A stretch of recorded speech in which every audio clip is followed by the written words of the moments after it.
is my vlog. Magayos tayo ng apple. Ayusin natin siya kung paano siya igaganito guys.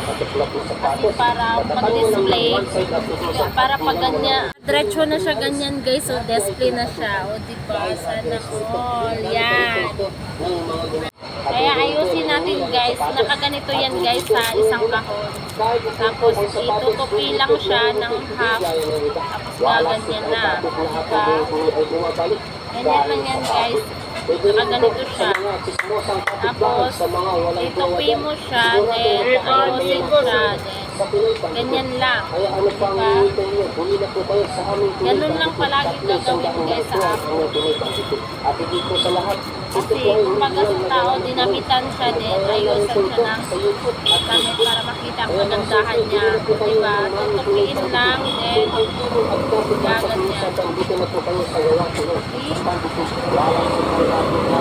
So ayan na guys, ang nagawa ko guys. Tinupi ko siya, inayos ko siya guys dyan para diretso na siya ilagay. Diretso na siya ilagay dito sa tumpukan guys pag merong bakante. Ang iba na hindi pa natupi guys, hindi pa naayos. So ganito yan. Yan. Tatanggalin lang tong damit niya, tapos tutupin ng kalahati. Then ganyan na, ito ng kalabasan. Thank you for watching guys.